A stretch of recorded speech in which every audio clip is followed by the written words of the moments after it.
Amigos, lo que estáis escuchando son las voces, las intercomunicaciones de los últimos hombres que caminaron por la faz de la luna.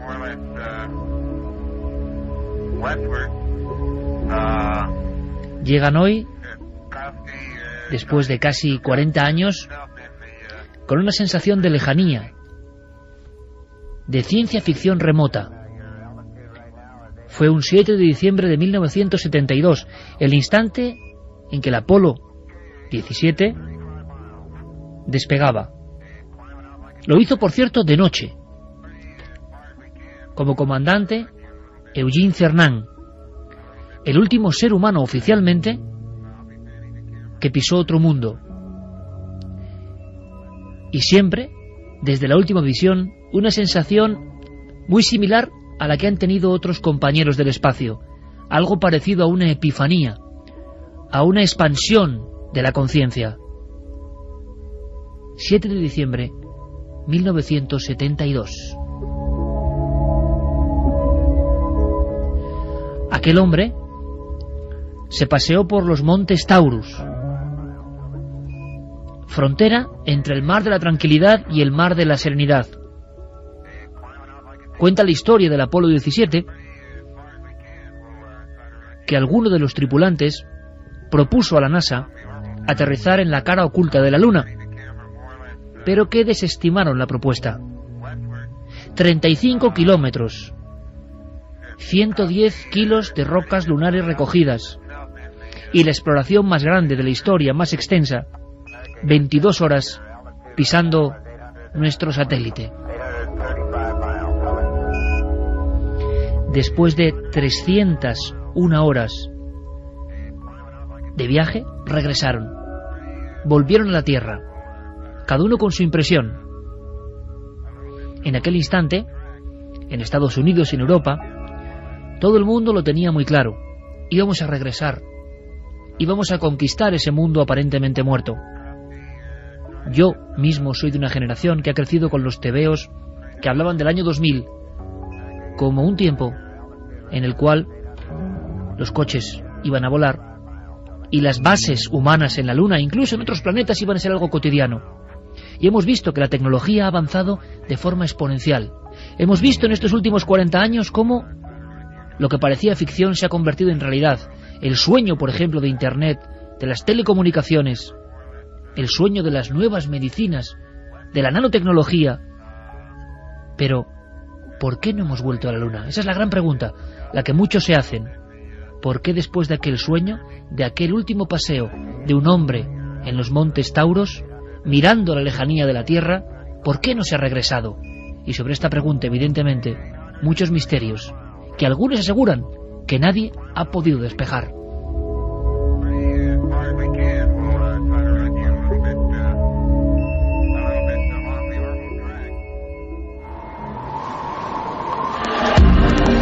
Nunca antes habías estado tan cerca de lo desconocido. Milenio 3. Cadena Ser.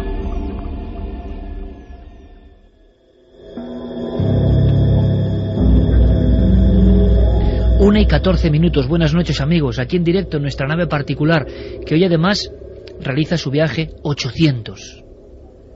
Travesía 800 en la nave del misterio radiofónico. Realmente algo que parecía un sueño también. ¿Qué ha pasado con la Luna? ¿Por qué los grupos de conspiranoicos o amigos del misterio, más o menos real o irreal, no lo sabemos, siguen teniendo como caballo de batalla que no volvemos por algo?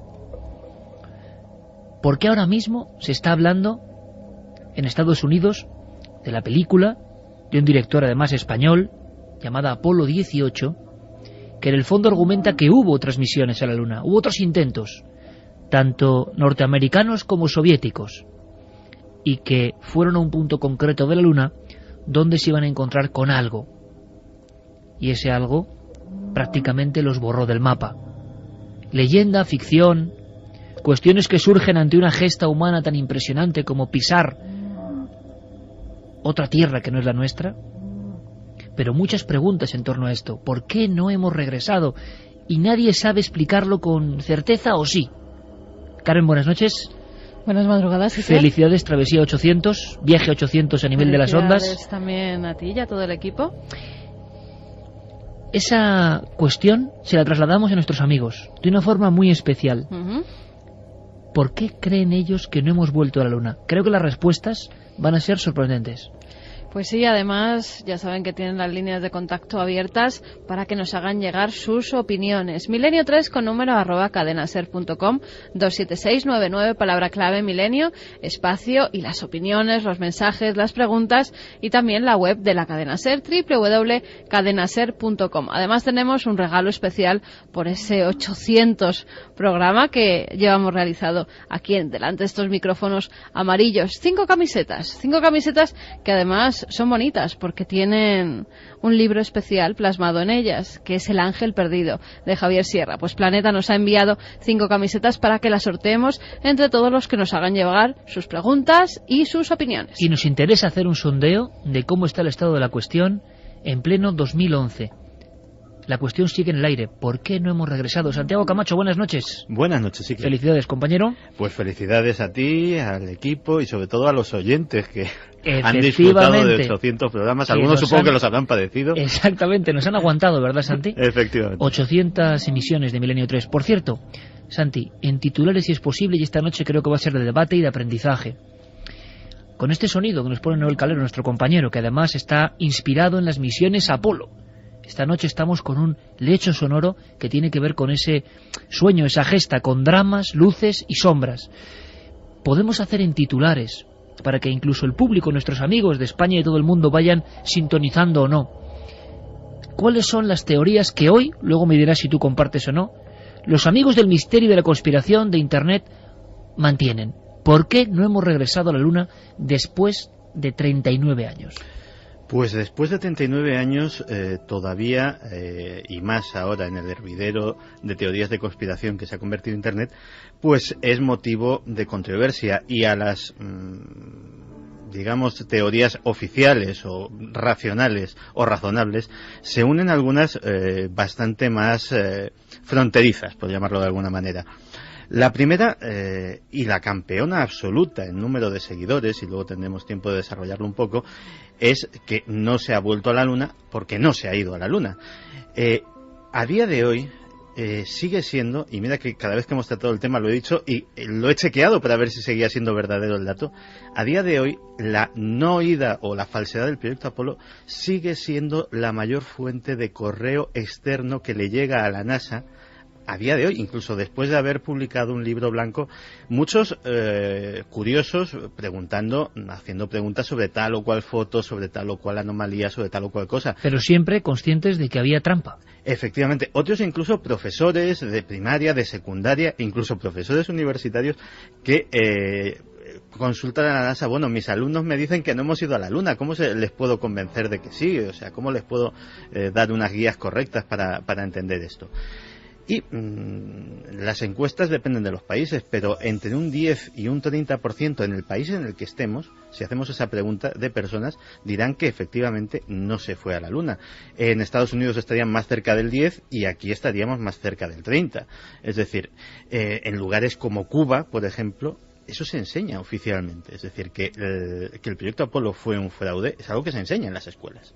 Más cosas de por qué, si bien llegamos en un momento dado, no hemos regresado porque pasó algo, se descubrió algo, que es la segunda gran teoría de la conspiración, la que nos interesa esta noche. Efectivamente, porque esa es la otra gran teoría, y esa tiene dos vertientes. La vertiente 1, porque se encontraron restos o huellas o indicios inanimados, por llamarlo de alguna manera, de la presencia extraterrestre presente o pasada en nuestro satélite. Construcciones, huellas, indicios de cualquier tipo. La otra vertiente es porque directamente no es que se encontraran indicios, es que se encontraron a los propios alienígenas allí, que de alguna forma amablemente les persuadieron de la poca conveniencia de que compartieran aquel espacio con ellos. Y básicamente esas son, sobre cada una hay múltiples variables, múltiples subteorías, múltiples argumentos, pero esas serían las tres grandes líneas de la teoría de la conspiración al respecto. corresponsal de Ciencia y Tecnología del diario ABC. José Manuel Nieves, compañero, buenas noches. Buenas noches, Iker. ¿Por qué no hemos regresado a la Luna después de tantos años? Bueno, hay como muy bien dice Santi, hay varias teorías de la conspiración. Pero yo tengo que decir que sí hemos regresado a la Luna y vamos a regresar a la Luna. Y no cabe ninguna duda de que vamos a regresar a la Luna. Una cosa es que el programa espacial norteamericano, como país, haya renunciado por motivos económicos a que eso sea tan pronto como ellos pensaban. Pero no nos olvidemos de que ahora mismo, mientras hablamos, tenemos programas de otros países que ya han manifestado con toda claridad y con toda contundencia su intención de volver a la Luna con seres humanos. Estoy hablando de China, de Japón, de la Agencia Espacial Europea, con seres humanos, de India, entre los años 2000, según los planes actuales, que sabes que pueden cambiar, los presupuestos ya sabes cómo son, pero entre los años 2020 y 2024 hay 4 grandes naciones que tienen previsto poner hombres en la Luna. En cuanto a las teorías de la conspiración o las teorías, pues yo creo que son muy fáciles de rebatir con los meros hechos, porque es verdad que todavía hay muchísima gente que piensa que nunca hemos ido a la Luna, y eso probablemente es una de las mayores teorías. Es decir, no hemos vuelto porque como nunca habíamos ido, aquello fue una gran farsa, echan unos estudios de Hollywood y tal, pues se acabó la farsa y ya no se puede repetir. Bueno, este mismo año nos hemos encontrado con misiones de reconocimiento lunar. El orbitador lunar ha ido fotografiando una por una los lugares donde aterrizaron las misiones Apolo y enseñándonoslas con los restos de las naves que están posadas allí, con los rastros de las huellas de los astronautas de sus paseos lunares que hicieron, con los equipos que las huellas ahí. Siguen ahí porque en la Luna no hay atmósfera y sobre todo además tenemos hasta instrumentos, de todos los aparatos e instrumentos que los hombres dejaron en la Luna, hay alguno que todavía sigue funcionando y que los últimos del Apolo 17 precisamente. Y que se siguen utilizando, que son unas especies de reflectores que se utilizan actualmente, o sea, estaban colocados en la superficie lunar y se utilizan para enviar y recibir señales y medir continuamente la distancia de la Luna y cómo cambia con las órbitas relativas de la Luna y de la Tierra. Y eso fue dejado allí por los astronautas y se sigue utilizando. Y Santi, ¿por qué los conspiranoicos, por ejemplo, niegan esto también? Estas últimas pruebas. Claro, desde el punto de vista de la teoría de la conspiración, ellos lo que ven es que dicen, bueno, efectivamente hay aparatos, se dejaron sismógrafos, se dejaron los reflectores láser estos, están los módulos lunares, pero no hay nada que pudiera, que no pudiera dejarse ahí automáticamente, es decir, que implicara necesariamente la presencia de humanos, con lo cual... O sea, la conspiración siempre tiene, ¿no? Siempre vamos a hacer una cosa, en el Apolo 15, me parece que fue en el 15 o en el 16, se perdieron, o sea, unos astronautas que iban a ir hasta una colina. Y claro, en la Luna medir las distancias es muy difícil porque no hay puntos de referencia. Entonces tú cuando ves una roca no sabes si es una piedra muy grande que está muy lejos o una muy pequeña que está muy cerca. Así de fácil. En la Tierra es fácil porque siempre hay un árbol, un coche, un edificio, algo que te da la referencia de la distancia. Bueno, se perdieron cuando estaban a 20 o 30 metros de este sitio. Y ese rastro de huellas erráticas en algunos momentos, porque se ve cómo se desvían para un lado, se desvían para otro, están fotografiadas este año y están las imágenes publicadas. Perdidos en la Luna y se quedó grabado. Esos aparatos no pueden haber sido... O sea, una cosa son los aparatos y otra son las huellas de los astronautas.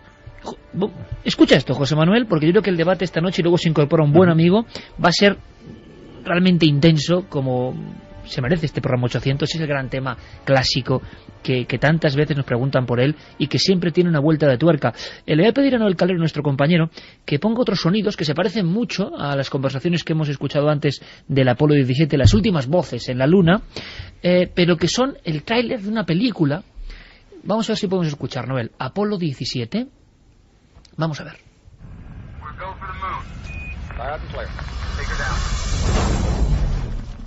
Pues con los típicos sonidos de esas intercomunicaciones, un director español genera una ficción que se está vendiendo, vamos a decirlo así.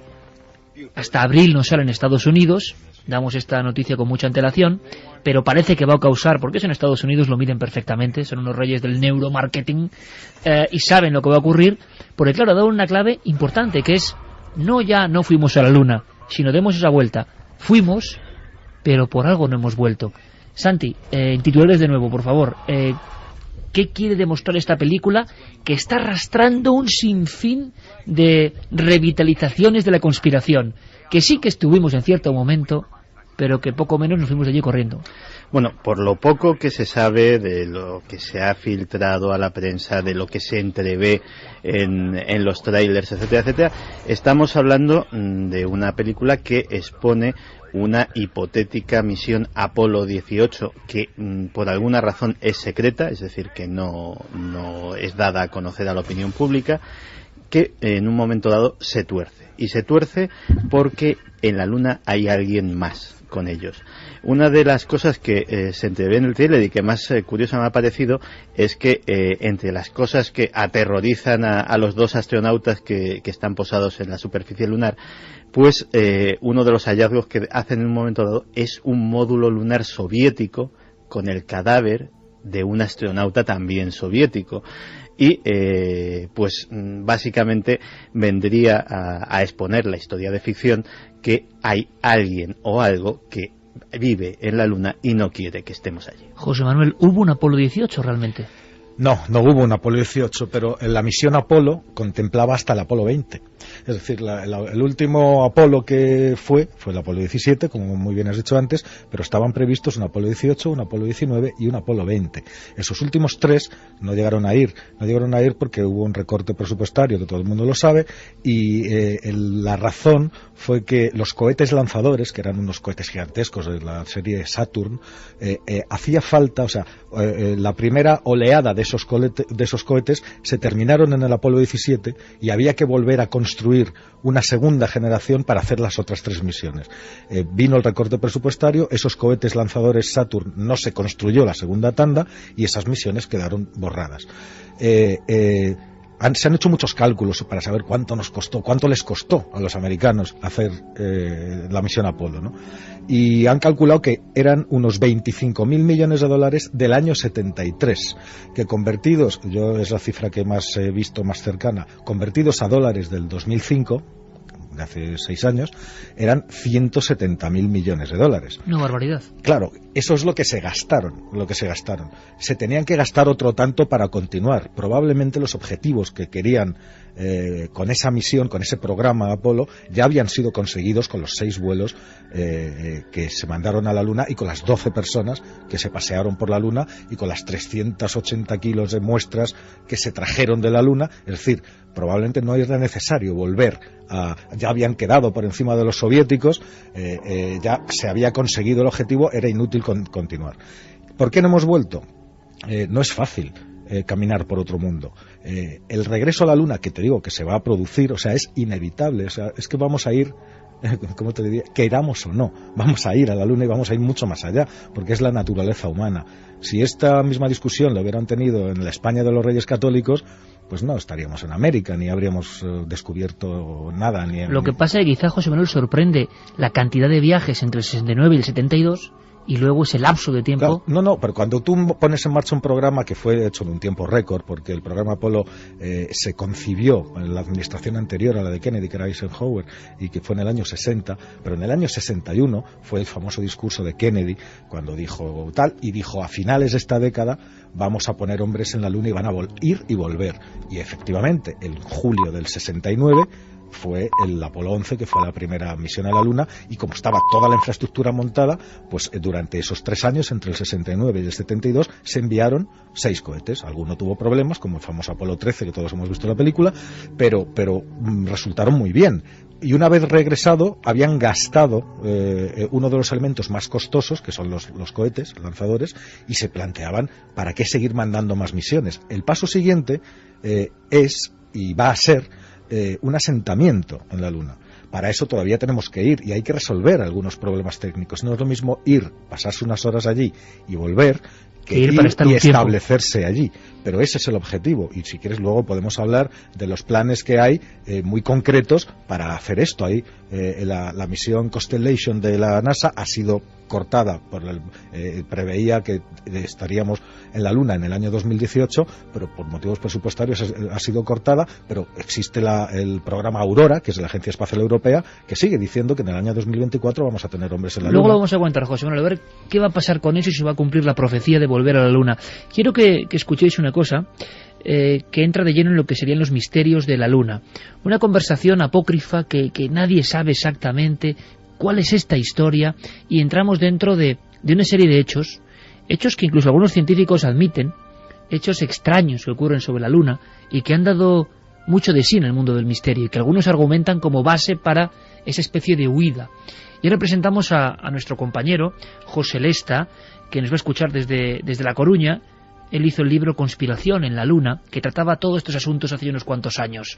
Pero la conversación, a ver qué te parece, José Manuel, con esa voz típica de los astronautas, pero en este caso en la voz de Carlos Largo y Fermín Agustí, astronautas especiales radiofónicos en este caso, para que la entendamos perfectamente en castellano.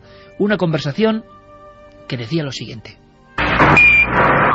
Afirmativo, lo tenemos. ¿Pero qué es eso? ¿Tienen una explicación para aquello? No la tenemos, pero no se preocupen, continúen con su programa. Dios mío, es realmente impresionante, es fantástico, nunca podrían imaginarlo. Roger, sabemos de eso, pero ustedes vayan al otro lado, vayan de regreso al otro lado. ¿Pero de qué se trata eso? Es muy espectacular. Dios mío, ¿qué es ese disco? ¿Qué diablos es aquello? USA Tango Tango. ¿Entonces ahora hay aquí otra forma de vida? Roger, te estamos diciendo que cambies la comunicación.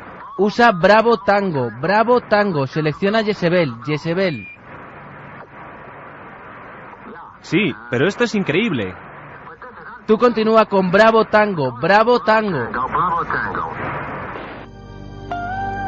Santiago Camacho, ¿de dónde surge esto? Pues esto surge hará unos cuantos años. La fuente es absolutamente desconocida. La fuente teórica es un operador de radio que consigue interceptar alguna de las emisiones del programa Apolo y descubre esto precisamente en aquellos minutos en los que, y aquí hemos tratado alguna vez el tema, en los que todos los periodistas son echados a la carrera del centro de control y se queda aquello absolutamente en la intimidad de los operadores de NASA y los astronautas, y que vendría a llenar ese espacio de tiempo.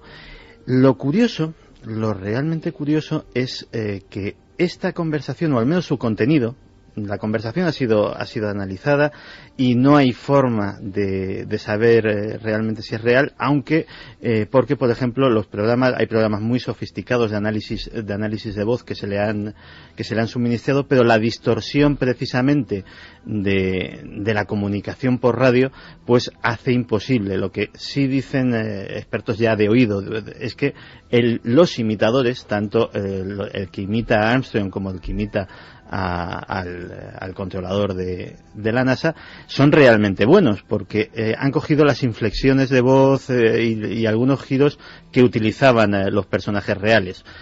Es lo único en lo que se mojan, digámoslo así, las personas que han hecho análisis de esta grabación. Lo que sí que me parece realmente curioso es que el contenido, insisto, no tanto el documento en sí, venía avalado por un personaje que los amantes, sobre todo los amantes veteranos del misterio, conocerán bien, que es Maurice Chatelain. Maurice Chatelain, dentro de nuestro ámbito, se hace famoso por un libro que es En busca de nuestros antepasados cósmicos, que es un libro en el que se postula la posible visita en tiempos remotos, en tiempos antiguos, pues como Eric Bogdanich, como tantos otros autores, de extraterrestres a la humanidad, al planeta Tierra. Pero lo curioso de este personaje es que él había estado trabajando para NASA. Pero no solamente trabajando para NASA, pues como un funcionario más, sino que tenía un puesto clave, ya que ese sistema de comunicación él había sido una de las personas absolutamente imprescindible para diseñarlo. De hecho, se contaba que Moïse Chatelain tenía una de las cleras, de las certificaciones de seguridad, digamos, de los pases con más altos de toda la NASA, es decir, de las personas que podían acceder a más información clasificada, precisamente porque la encriptación de comunicaciones, etcétera, etcétera, era su responsabilidad.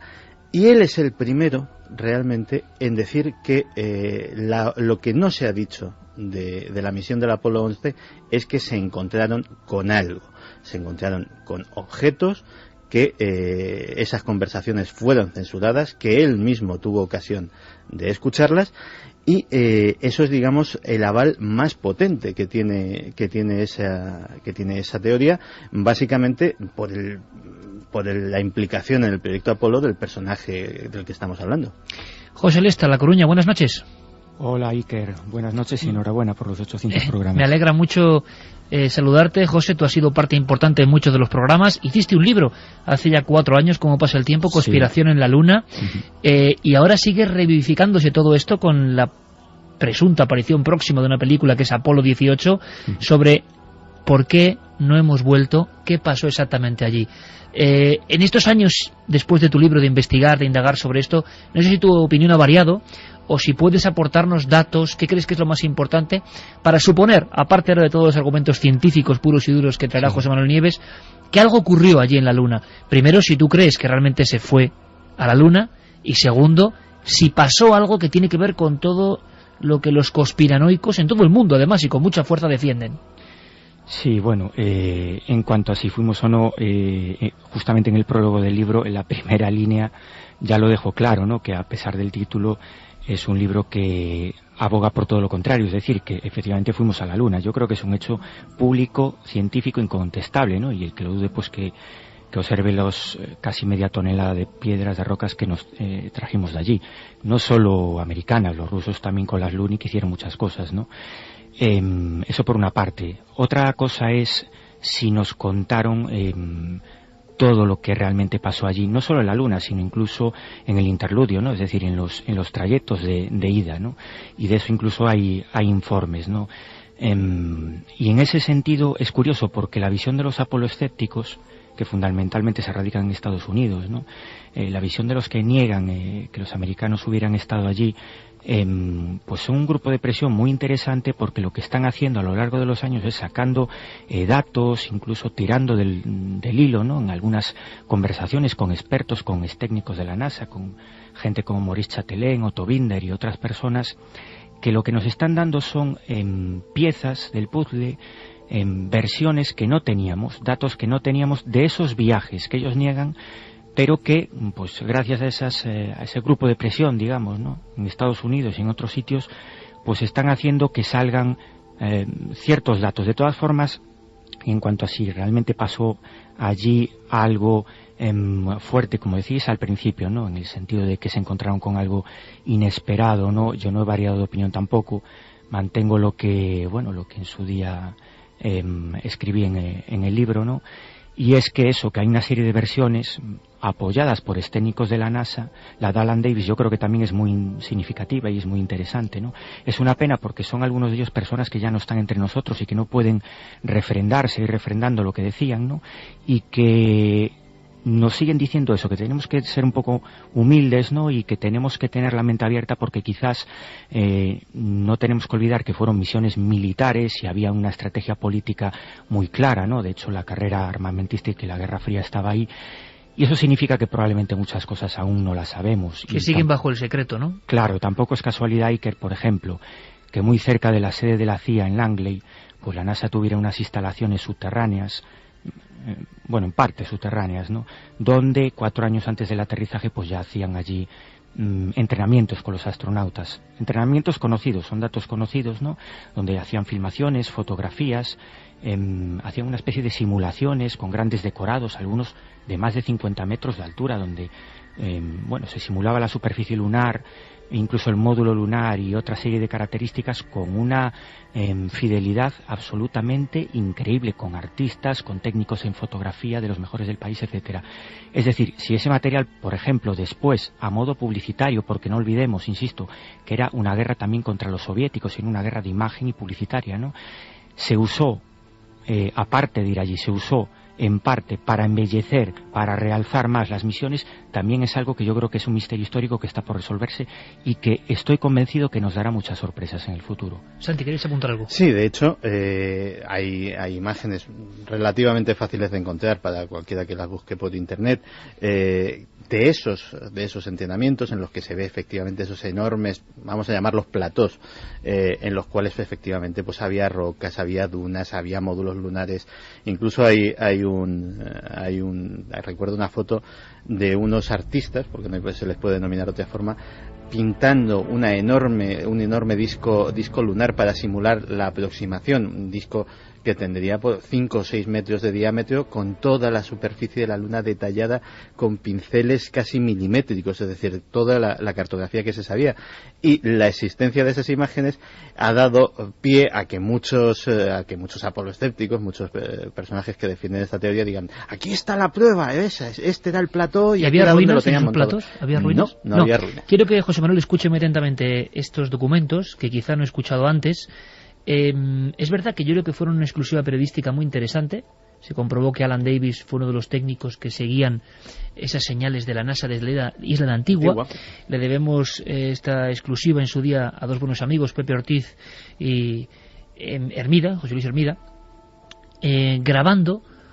Al parecer él afirma que vio algo que no se emitió al resto del mundo, y me gustaría mucho, en debate ya abierto, que tanto José Manuel como Santiago como José Lesta, nosotros, Carmen, tú y yo estamos aquí simplemente escuchando en este momento, aprendiendo. ¿Qué opináis? ¿Cómo os llega esto? ¿Puro delirio?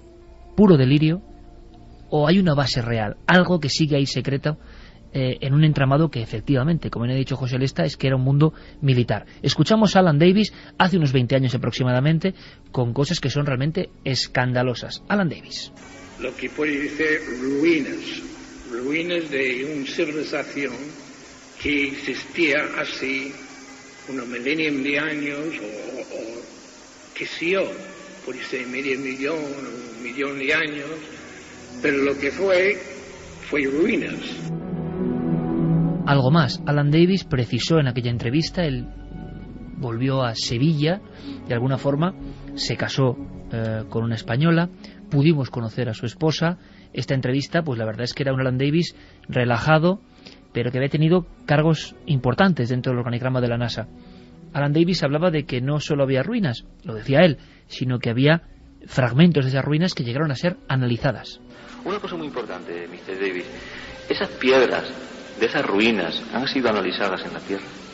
Sí, han traído fragmentos de ellos y han hecho un análisis completo. ¿Lo conoce? ¿La conoce usted? No, yo no he visto los análisis. Lo sé que han hecho perfectamente. Pero en la composición de las ruinas y composición de las piedras, yo no he visto el análisis. Con una certeza, con un aplomo tremendo, sorprendente. ¿Vuestra opinión, José Manuel? Mira, yo no sé cuáles son las razones por las que un ex técnico de la NASA, pero bueno, todos sabemos, en la NASA hay miles de técnicos de todos los niveles, docenas y docenas de ellos con un nivel de entrada y de autorización de datos, una carrera muy dilatada de décadas en fin, puede pasar de todo. Lo único, vamos a utilizar el sentido común. Si efectivamente esas ruinas, todos recordamos ese nefasto vídeo en el que se veían a esos astronautas paseándose dentro de esas ruinas, en fin, eso fue una payasada, perdóname que te diga, pero si realmente están, ¿dónde están? Es decir, ¿quién las ha visto? Insisto, hemos enviado no solamente los Estados Unidos, donde parece que se centran todas las ocultaciones, platós cinematográficos, etcétera. ¿Dónde están las imágenes tomadas por las decenas de naves que muchos países han seguido enviando desde que el año 72, que fue la última misión Apolo, hasta hoy mismo? ¿Dónde están las imágenes? Tenemos la Luna fotografiada en alta resolución, metro a metro, incluso por la cara oculta. ¿Me estáis diciendo que hay una conspiración mundial continuada y sostenida aquí, muy durante interesante, décadas? José Manuel, y tanto José Lesta como Santiago, a ver qué aportan, no solo lo que piensen ellos, sino lo que piensa la conspiración. Queremos tener aquí a los dos mundos, pero quizá la respuesta dentro de la conspiranoia está aquí.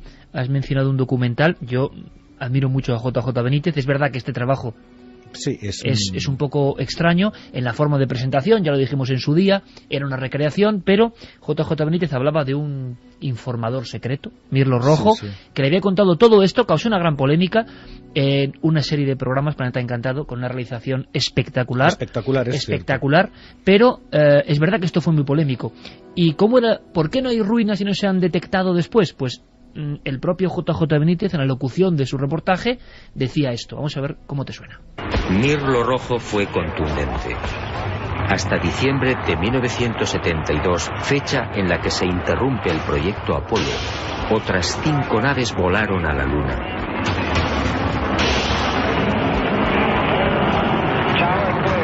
Y volvieron a filmar construcciones. Después, esas edificaciones fueron bombardeadas y destruidas. Y existe la fundada sospecha de que Estados Unidos utilizó armas tácticas nucleares contaminando la Luna.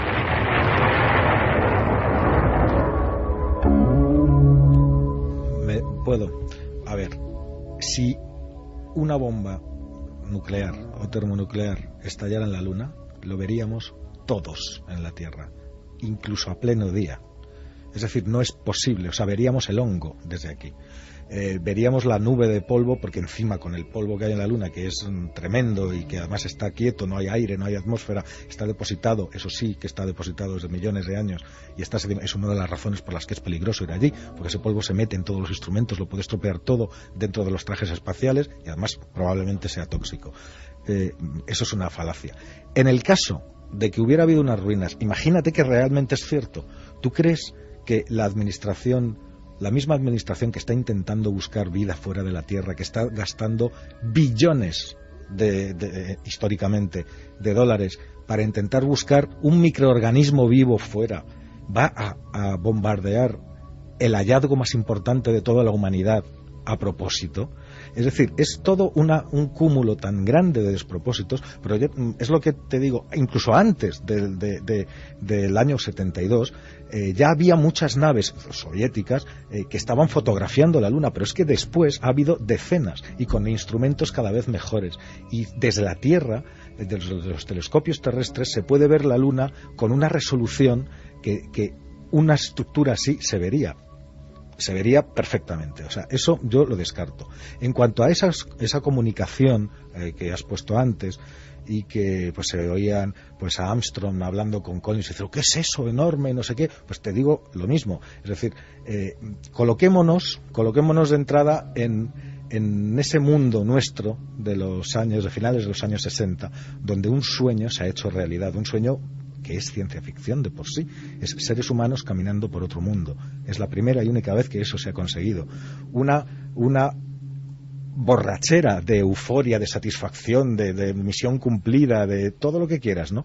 Y un esfuerzo económico brutal que dejó desangradas las arcas de la NASA para mucho tiempo, porque las primeras misiones ya realmente importantes tardó mucho la NASA en recuperarse de aquello. Y los esfuerzos de la Agencia Espacial Norteamericana desde ese momento fueron decir, nosotros lo hemos hecho en solitario, pero esto es para toda la humanidad. Si queremos continuar, tenemos que colaborar todos. Es decir, vamos a ponernos de acuerdo, no tenemos por qué asumir nosotros solamente el gasto y los costes económicos que suponen continuar con este programa en solitario, porque ya hemos demostrado que se puede llegar. Ahora vamos a ponernos de acuerdo, vamos a compartir gastos, vamos a compartir esfuerzos, y esto es una misión conjunta de la humanidad. Descartas por completo la presencia de esas ruinas. Abrimos el debate. José Lesta, compañero, ruinas y bombas atómicas sobre la Luna. Pues mira, en cuanto al tema del armamento nuclear táctico y tal, soy de la misma opinión, es decir, y hablo más como, por mi formación, que es de tipo científica, que como investigador de lo del misterio, ¿no?, y de lo insólito. Es decir, seríamos testigos, y si no, pues todos los radiotelescopios y muchos observatorios del mundo pues hubieran sido testigos de la detonación, ¿no?, por muchos motivos. Pero fíjate que siempre que hay un rumor, yo creo que nos ha pasado en muchas investigaciones, ¿no?, siempre que oyes un rumor, siempre que algún técnico, alguna persona involucrada en algún departamento, en algún proyecto, ha oído algo, es porque quizás algo hay, ¿no? Es un poco parecido a lo de las leyendas. En cuanto al tema del armamento nuclear en el espacio, que es algo que siempre se ha negado, ¿no?, que hubiera armas nucleares orbitando en cierto momento, o incluso que hubiera proyectos para hacer algo parecido a lo que dijo Juanjo Benítez en la Luna. Fíjate que, sin embargo, casi 50 años después, medio siglo después de que el año 58 la USAF, las Fuerzas Aéreas Americanas, y posteriormente la NASA, pues financiaran un proyecto muy parecido para usar armas tácticas nucleares en la Luna, pues nos enteramos, ¿no?, medio siglo más tarde, de que eso fue un proyecto, donde incluso estuvo involucrado gente como Carl Sagan, que entonces, bueno, Carl Sagan nosotros lo conocemos como uno de los mejores divulgadores, y lo fue, ¿no?, científicos del siglo, pacifista, convencido además, y sin embargo le pareció un proyecto al joven Carl Sagan, entonces desconocido, viable, posible, que apoyó, y que es más, incluso, bueno, él se encarga de hacer una serie de cálculos precisamente sobre el hongo, ¿no?, que comentabais antes, hasta qué punto se esparciría en el espacio, etcétera. Incluso apoyó la idea de analizar el hongo nuclear de la explosión para saber si había microorganismos vivos, porque entonces la mayor parte de la comunidad científica, o al menos los que más presionaban,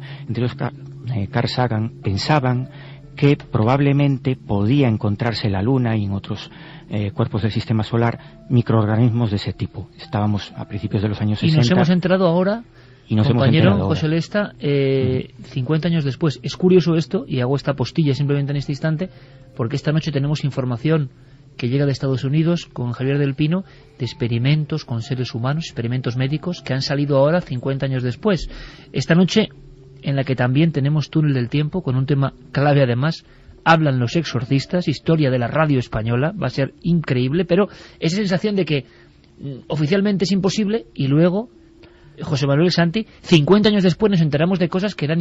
Hombre, vamos. El proyecto que dice José, que es el proyecto A119,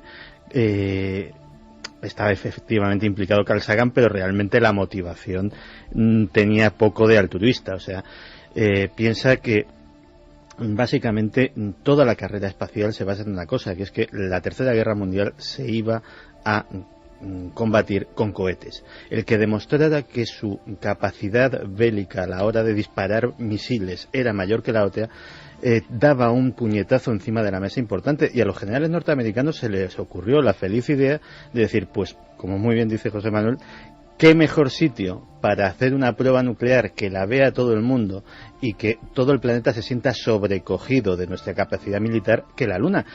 Y el proyecto siguió adelante durante mucho tiempo, hasta que finalmente pues alguien con un poquito de cabeza terminó determinando que era una barbaridad. Pero hasta ahí estoy de acuerdo con José Manuel en el tema de la bomba atómica. Sí puede haber todavía cosas grandes que se nos escapen sobre la superficie de la Luna. De hecho, esta misma semana se ha encontrado una cueva de una milla de grande, es decir, y que no se había visto hasta ahora. Es decir, esta semana se ha descubierto una cueva en la Luna. De un tamaño... Bueno, no es esta semana. Bueno, se ha dado a conocer. Sí, se ha dado a conocer. Bueno, son las famosas cuevas lunares, que son agujeros que precisamente, como hablando de bases lunares, son los lugares más adecuados, porque no es la única. Hay muchas, son canales como de lava que han excavados dentro de la superficie, y que son refugios naturales donde, si tenemos que hacer una base en la Luna, que uno de cuyos problemas es los rayos cósmicos, que estamos desprotegidos porque no tiene campo magnético, no tiene atmósfera, no tiene nada, ahí hasta los micrometeoritos, pasa un poco como en el espacio, caen directamente a la superficie, no son desintegrados en la atmósfera, pueden agujerear trajes espaciales, equipo, todo. Bueno, pues esas cuevas, precisamente como esta que está diciendo Santi, son los primeros candidatos a albergar una base... Claro, pero Santi, José Manuel, creo yo, mete el dedo en la llaga en el sentido de igual no conocemos tan bien la Luna, porque esto no se había visto hasta antes prácticamente de esta semana, claro, ¿no? puede ser, pero es que es un planeta, vamos, es un satélite muy grande, pero a lo que yo me refería es una cosa que ya se supone que la han visto los astronautas, que se sabe exactamente dónde está. Entre agencias espaciales no hay engaño, saben perfectamente dónde estuvieron y cuándo estuvieron. Una estructura de este tipo no se habría podido escapar de las cámaras de muchísimas otras misiones que han estado allí. Es decir, que aparezca una estructura desconocida, una cueva o lo que sea, en otro lugar, pero en los lugares de exploración, que es de lo que estamos hablando, y en los entornos de los lugares de exploración, eso está recogido al milímetro. Además, insisto, este mismo año hemos sido testigos de las imágenes en alta resolución de la sonda LRO, que es la sonda de reconocimiento lunar orbital. Hemos visto otra vez los sitios con los restos de las naves. O sea, no hay ni restos ni de bombardeos, ni de ruinas, ni de rocas rotas, ni de nada. Está lo mismo que estaba, es decir, con las mismas banderas plantadas en los mismos sitios, con las mismas huellas impolutas como estaban hace 40 años, porque ahí no hay una mota de aire que borre esas huellas. Está todo como se dejó. Y Santi, ahí me puedes contar en un minuto, porque quiero escuchar al público, a nuestro público, al que llevo 800 programas soportándonos, porque sé que este tema les enerva especialmente, para bien y para mal. Y luego repetimos vías de contacto, porque la única pena hoy es que ha fallado el servidor donde alojamos nuestra encuesta. Me interesaba mucho la encuesta de esta noche, ¿verdad? Precisamente de por qué no hemos vuelto, sí, ¿verdad? ¿Por qué no hemos vuelto a la Luna? Puede que Guillermo León la tenga para que hagamos esa suma durante la semana. Santi, ¿me puedes decir nada en medio minuto para volver en la segunda hora, antes del túnel del tiempo con el exorcismo? ¿Qué misterios, puros misterios, siguen siendo un reto en la Luna para los investigadores hoy? Misterios, hablamos de fenómenos extraños.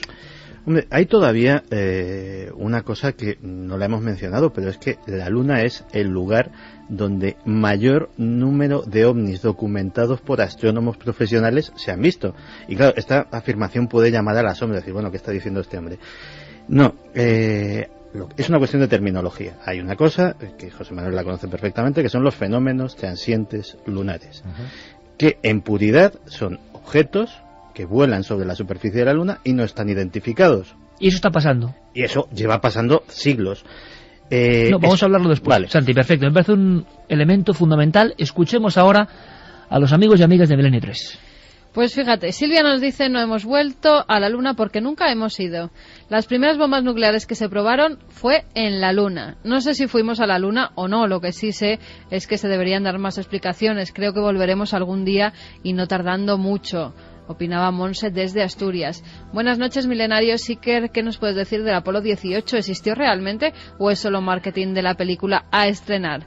Nos lo preguntaba Miquel José de Manuel, Huelva. Pero en nada, en titulares, existió, realmente estaba proyectado, pero nunca se construyó. Estaba proyectado, no se construyó el cohete lanzador. Los módulos probablemente habrían sido los mismos.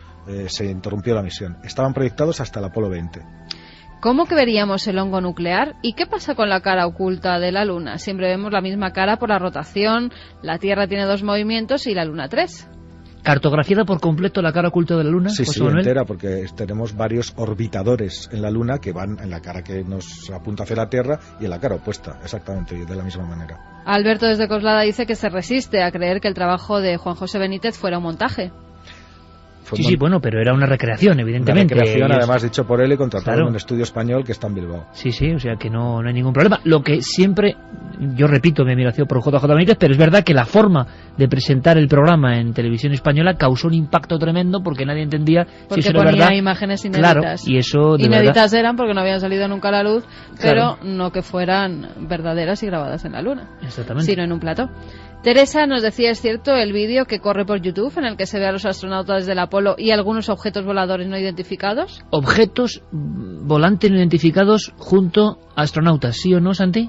Sí, y o sea, no junto a astronautas, pero sí te puedo decir que en las propias grabaciones de las misiones Apolo hay ciertos pasajes, sobre todo en los pasajes orbitales, en la recuperación del módulo lunar del Apolo 14, creo recordar, en los que aparecen a fondo de plano esferas, objetos no identificados, que sí, evidentemente, ovnis son porque son objetos, vuelan y no tienen identificación. Repite vías de contacto rápidamente, Carmen, porque hay oportunidad oportunidad de preguntar. Palabra clave Milenio, espacio vuestros mensajes, milenio3 con número @cadenaser.com y www.cadenaser.com. Importante porque a la versión más conspiranoica y a la más científica podéis preguntar esta noche cuestiones que siempre están ahí, ¿verdad? ¿Y qué son esos fenómenos transitorios de alguna forma que ocurren en la Luna?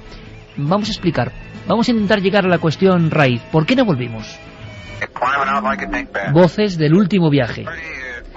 Y es curioso porque estamos comprobando, gracias a vuestra participación, amigos, que sigue absolutamente enraizado el asunto, no ya de qué pasó en el último viaje a la Luna, sino en la posibilidad, evidencia para muchos, de que nunca fuimos a la Luna.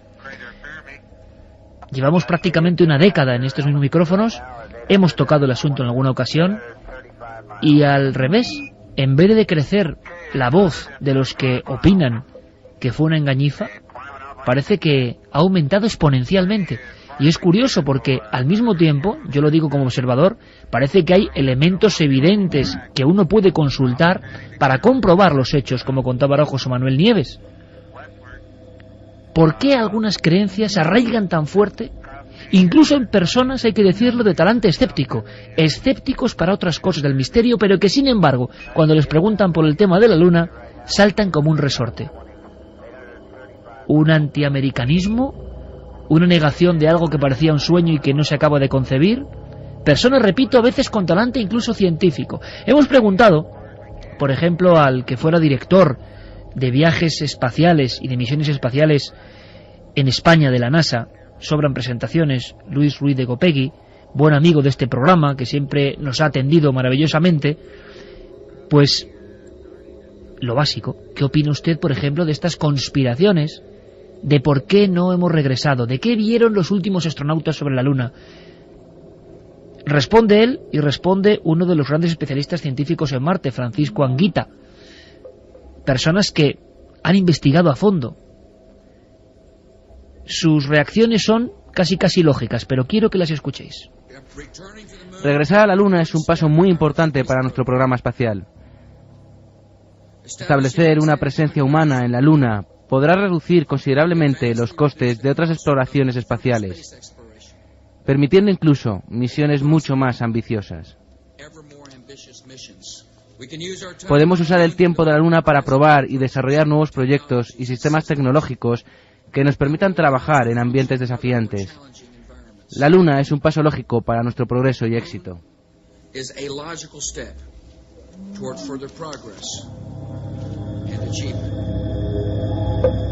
Evidentemente no era Luis Ruiz de Gopegui, era Bush, ni más ni menos, hablando de que regresaremos a la Luna, regresaremos, y dentro de no muchos años. Ahora sí, el director de vuelos espaciales, en aquella central tan importante que fue para el sueño del hombre, en Fresnedillas, y también Francisco Anguita, y nos hablan de su opinión sobre la conspiración. Luis de Gopegui es muy gráfico, absolutamente gráfico, vais a verlo. Me parecen tonterías tremendas. No puede haber ningún motivo secreto. Vaya, no he oído hablar de ningún motivo secreto por el que no se pueda volver a la Luna. Para mí serían más o menos verosímiles si volver a la Luna fuera muy sencillo y muy barato y no se volviese por motivos que nadie entiende. Hace un momento estaba leyendo los planes actuales de Estados Unidos sobre vueltas a la Luna y estaba comparando cifras y se las doy. El coste de una misión tripulada, una nueva misión tripulada americana a la Luna, sería de unos 150.000 millones de dólares. Y sin embargo, el coste de una misión robótica avanzada, incluso con un robot con forma humanoide para que tuviera buen aspecto para los medios, sería de unos 200 millones de dólares. O sea, comparamos 150.000 con 200. José Lesta, compañero, los científicos aseguran que hay una cuestión económica. Por eso no hemos vuelto desde el último vuelo y aterrizaje del Apolo 17. ¿Puede haber algo más? Pues mira, yo estoy de acuerdo también con eso. Es decir, creo que ya en el 72, en diciembre del 72, cuando el Apolo 17 pues regresó y todo esto, tanto la guerra de Vietnam, que era un coladero de dinero para el gobierno americano, como también la falta de interés del público, ¿no?, en general, por los vuelos lunares y tal, creo que hicieron que políticamente no tuviera muchos beneficios, y además la carrera espacial se había ganado claramente, ¿no? ¿Quieres decir, José, que dejó de interesar a la televisión y a los medios? Sí. Los viajes lunares dejaron de interesar. Sí, pero eso es una cuestión política, económica, y después yo sigo insistiendo, hay otro tipo de cuestiones que se pueden discutir en el sentido incluso científico, ¿no? Es decir, sin ir más lejos, por ejemplo, hablemos de Isaac Asimov y otros muchos planetólogos y astrofísicos que saben perfectamente, por ejemplo, que investigar la Luna sigue siendo interesante, independientemente de que evidentemente es caro ir allí o no. Se puede hacer con sondas y se está haciendo hoy en día y se va a seguir haciendo, ¿no? En el sentido de que, por ejemplo, si tú piensas también, usemos el sentido común, ¿no?, como hacíamos antes. En el sistema solar hay muchas lunas, Venus no tiene ninguna, la Tierra tiene una, que es nuestra luna, Marte tiene 2, Fobos y Deimos, que son ínfimas, son muy pequeñas, ¿no? Y ya no vayamos a Saturno y a Júpiter, que tienen lunas pues grandes, pero no tan grandes como nuestra luna comparada con la Tierra. Es decir, se hicieron cálculos, y Asimov también aventuró una serie de cálculos, y se llegó a la conclusión de que nuestra luna, si fuera un objeto lógico, ¿no?, con sentido común, los cálculos arrojan una cantidad de 45 o de 60 kilómetros de diámetro para la Luna, no más allá. Sin embargo, nuestra Luna es un objeto gigantesco, de 3.200, 3.400, no recuerdo exactamente de memoria, kilómetros, ¿no?, de diámetro. Es un cuarto del tamaño del de la Tierra. Entonces, bueno, es un objeto que Asimov no se cortaba y lo decía claramente, no debería, con sentido común, estar ahí. Sin embargo, está ahí. Y ahí ya entramos también en otra serie de historias, ¿no? No solo lo que pueda haber o no en su superficie a nivel geológico o no, sino incluso su origen, que hoy mismo se duda. Hay 3 hipótesis, ¿no?, y no está claro cuál es su origen. Incluso los elementos que se encontraron allí, en las propias rocas lunares, de los que también habría mucho que hablar, elementos transuránidos, etcétera. ¿Por qué? ¿Qué te sorprende, José? Hombre, pues mira, que haya elementos transuránidos, algunos muy concretos, en algunas rocas lunares, cualquier persona con un mínimo de formación científica le tendría que llamar mucho la atención, porque son elementos que son, vamos a dejarlo en difícilmente conseguibles en la naturaleza, al menos en el espacio. Es cierto que la superficie lunar está bombardeada, y ya entraremos en tecnicismos, por rayos cósmicos, se dan una serie de reacciones para que haya pues elementos especiales, como por ejemplo el helio 3, que puede ser muy interesante económicamente en el futuro y a nivel energético, y creo que por eso ahora hay un relanzamiento de todas estas misiones de las lanzaderas Orión de los americanos para volver a la Luna. En tu libro hablabas de una caza y captura ahora de esa especie de panacea que se llama helio 3, y que no sé si puedes explicar brevemente.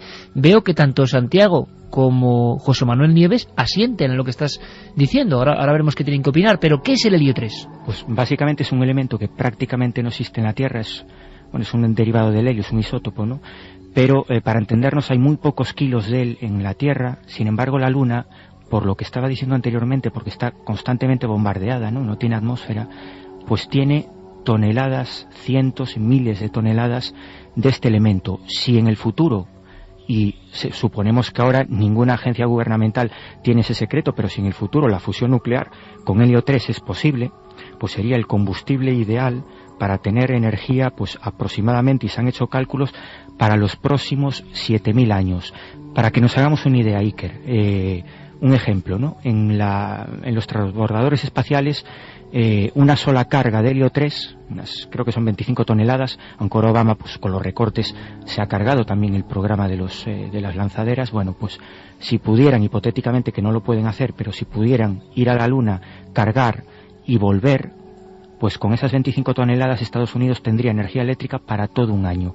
Es decir, que estamos hablando de algo muy importante, y que quizás por ello los chinos están apostando muy fuertemente. De hecho, la última rueda de prensa que dieron tanto el jefe del proyecto lunar chino como uno de los departamentos científicos de energía nuclear de China, pues hablaban en ese sentido, de que estaban haciendo una cartografía de la Luna para saber realmente hasta qué punto en su superficie hay esa inmensa cantidad de helio 3, esa sustancia tan importante que puede ser decisiva y clave para el futuro.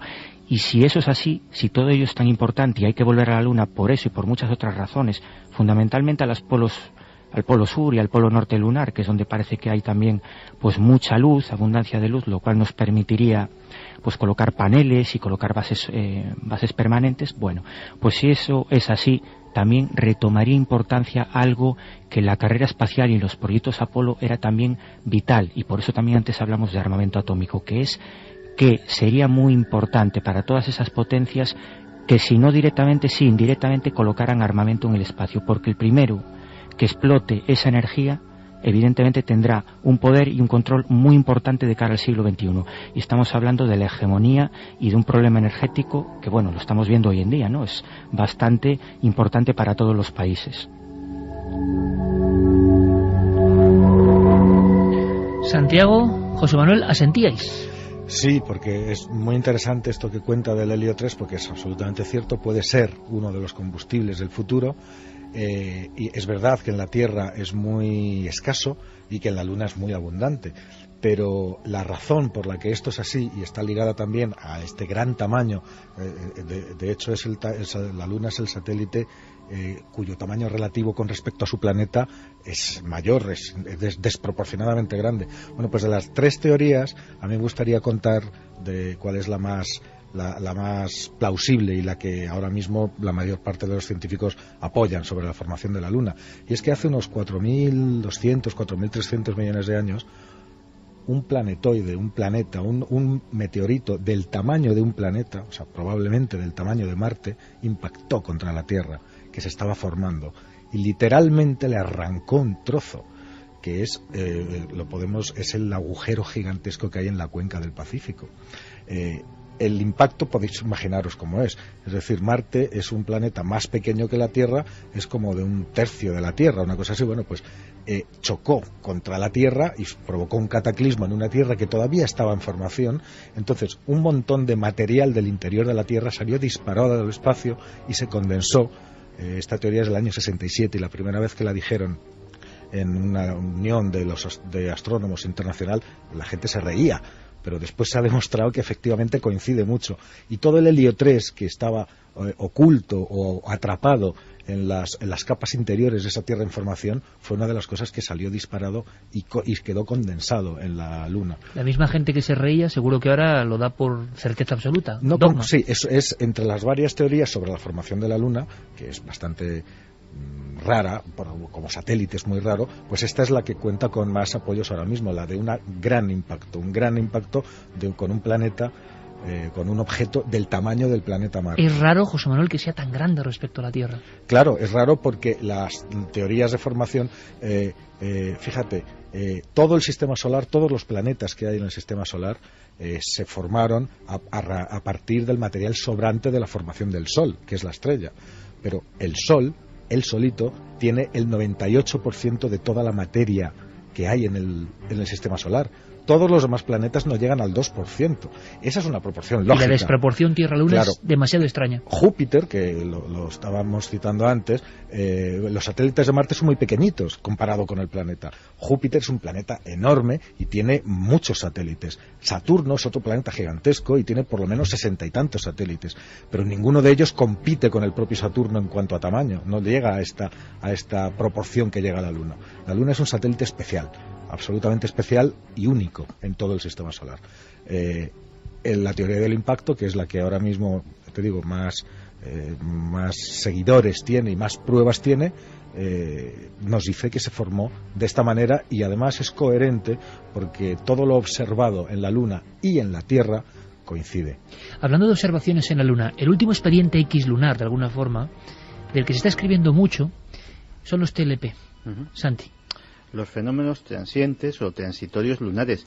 A los humanos nos consta desde el siglo XVI que de tarde en tarde, más bien de pronto en pronto, porque son relativamente frecuentes, aparecen en la superficie lunar no solo luces, como se cree normalmente, sino luces, sombras, cosas que cruzan el disco solar a diferentes velocidades, incluso en algunas ocasiones nubes oscuras, nubes de aspecto gaseoso, y a día de hoy sigue siendo un absoluto misterio. Hay teorías que se debe a la actividad sísmica. A veces son iluminaciones repentinas, como fogonazos, ¿no? Sí, hay de muchos tipos. A mí personalmente me impresiona mucho una serie que rodó en los años 90 un astrónomo japonés, Hatsuo Mitsushima, que tuvo la fortuna de con la cámara acoplada a sus telescopios, pues durante unos años capturar una buena cantidad de este tipo de fenómenos, concretamente oscuros, de sombras circulares más que esféricas, que surcaban a bastante velocidad, muchas de ellas, el disco solar. Ya te digo, hay muchísimas teorías, pero como cierto, realmente todavía no se ha comprobado nada. Se ha dicho que puede ser debido desde a actividad sísmica, actividad volcánica, evidentemente algún tipo de fenómeno piezoeléctrico que por la propia actividad sísmica se produzca en la geología lunar. Pero realmente, a día de hoy, los telepes siguen siendo un gran misterio. Científicamente, José Manuel. No hay terremotos en la Luna porque es un cuerpo que es inerte, o sea, no hay movimientos sísmicos, ni de hecho es tan estable y tan quieta la Luna que se ha pensado como un lugar de los más idóneos para colocar telescopios, grandes telescopios con espejos gigantescos que pueden ver. ¿Y qué son estas luces que se han filmado? Se piensa que son fenómenos naturales, reflexiones, como muy bien decía Santi, algún tipo de reflejos extraños, interacciones probablemente de alguna clase de rayo cósmico con algún tipo de partícula que provocan fenómenos luminosos, pero no es nada material, es decir, es una explicación, fenómenos naturales en todo caso. ¿José, está de acuerdo? Pues sí, de acuerdo. Lo que pasa es que hay una teoría que circula por ahí, a mí me gusta mucho, ¿no? Una de las ideas que pudiera explicar parte, ¿no? Yo creo que no todos, pero parte de estos fenómenos luminosos, todos estamos relacionados pues con la corriente estática, ¿no? Cuando pues a ti tú frotas algo y el pelo se te eriza, ¿no? Y todas estas cosas. Bueno, pues lo que se llama el regolito, que la superficie de la Luna es una especie de arenilla, ¿no? De polvo que estabais comentando antes, que se adhiere a todo tipo de cosas, ¿no? Es una especie de polvillo derivado de las piedras que se van deshaciendo y tal. Bueno, pues esa arena podría estar tener esa corriente estática, estar electrificada, para entendernos, y generar una especie de tormentas. En la Luna, evidentemente, no hay atmósfera y no puede haber tormentas, pero sí las podría haber eléctricas. Y en ese sentido, si esa arena, digamos, para entendernos, ¿no?, se moviera en remolino, sí podría generar una serie de luminosidades. Eso se está estudiando desde hace una serie de años como posibilidad. Aún así, claro, hay una serie de vídeos, incluso yo recuerdo uno hace un año escaso, tomado por un observatorio ruso, que tú lo ves y es muy complicado, ¿no?, que eso explique algunos de esos fenómenos, ¿no? Son luces muy fuertes, como baladas, ¿no?, que atraviesan la Luna y que hay un seguimiento sobre ellas. ¿Cuántos? Y además, últimamente ha habido declaraciones diversas, como fichas de dominó, astronautas que siguen hablando de aparición de ovnis, tanto soviéticos como norteamericanos, en viajes a la Luna. Santi. Sí, de hecho, fíjate que hace, pues sería un par de años, creo recordar que dimos nosotros la noticia y ahora le podremos escuchar, el propio Buzz Aldrin, que en su día le pegó un sonoro guantazo a Bart Sibrel, uno de los documentalistas que dicen que él no fue a la Luna, es decir, hombre muy poco dado a hacer bromas con las especulaciones sobre la veracidad de su viaje a la Luna y sobre las cosas que pasaron en ellas.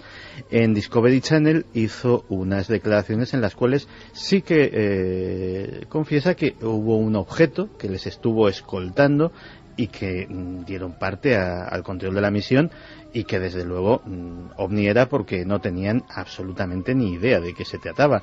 Es decir, ha habido bastantes casos. Cuando me preguntabas antes lo de ovnis y astronautas, lo digo porque la foto sí que es relativamente accesible y merece la pena.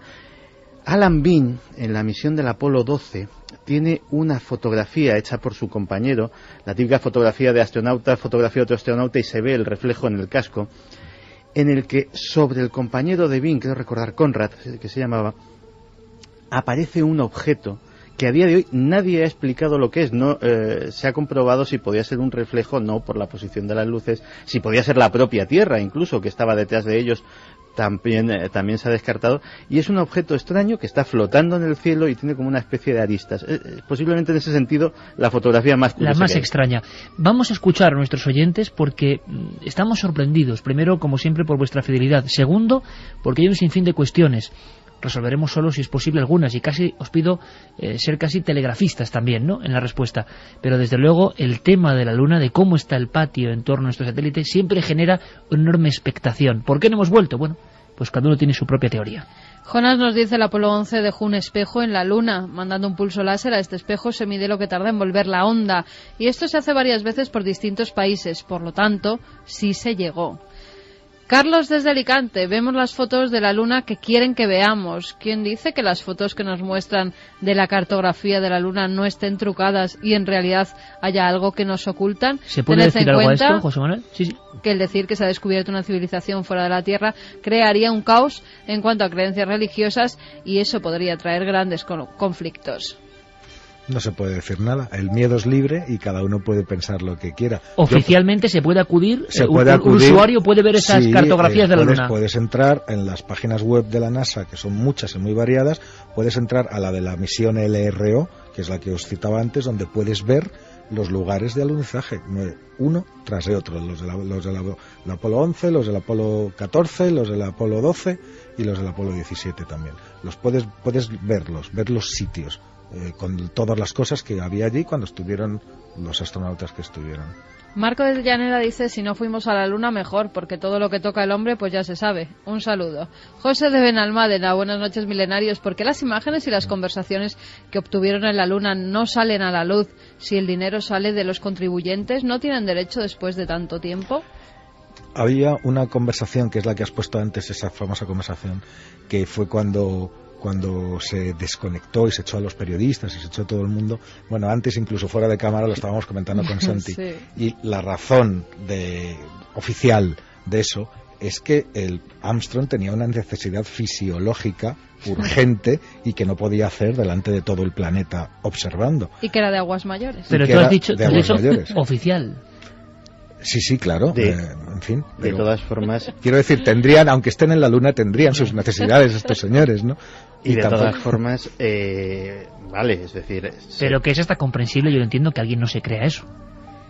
Sí, porque cuántas veces los habrían visto haciendo sus necesidades. Pero también, ¿no?, para contestar al oyente, vamos a ver. No quiero ser vulgar, pero un apretón le da cualquiera en cualquier momento. O sea, imagínate ahí paseándote en la Luna, miras hacia la Tierra y dices: Dios mío, que me lo hago.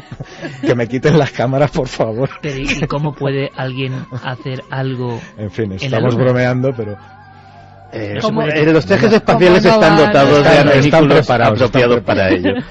Pero contestando al oyente, no explota níquel. También decir que, bueno, la NASA evidentemente está financiada con el dinero de los contribuyentes norteamericanos, como la CIA, es decir, tampoco van a soltar sus secretos ahí. Estamos hablando de una institución en la que se funda en un ámbito militar y en la que lo militar ha estado siempre muy presente. A día de hoy hay un transbordador espacial militar, el X-37, no tripulado, que va por su segunda misión, creo recordar, y nadie sabe qué ha pasado en esas misiones, ni lo sabremos. No tripulado, pero fotografiado. Efectivamente. Fotografiado porque los ojos son múltiples, no solamente, no puedes ocultarlo, aunque quieras. Entonces sale un objeto en sus misiones secretas y lo fotografía medio mundo, porque está todo el mundo desde aficionados con sus telescopios a agencias de otros lugares y tal, y aparecen las fotos, las estelas, las misiones, el por dónde pasó, por dónde no pasó, y el X-37 es un secreto a voces. Sí. Porque como todos los secretos es decir, es muy complicado mantener eso en secreto. Borja desde Palma de Mallorca dice: en mi opinión, hemos estado en la Luna y la razón de que no volvamos es que hubo contacto con extraterrestres.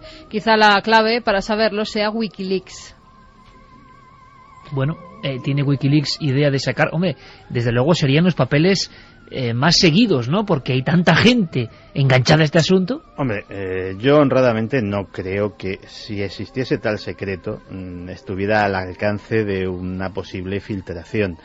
También hay que decir que no hay que olvidar que en 1961 la NASA encarga a un think tank, a uno de estas organizaciones de pensadores, el famoso informe Brookings, que luego manda a la Casa de Representantes, al Congreso estadounidense, en el cual se dice y se recomienda claramente que cualquier tipo de indicio de la existencia de vida inteligente extraterrestre en el curso de una exploración espacial debería de ser cuidadosamente ocultado por las devastadoras consecuencias que tendría para la civilización humana.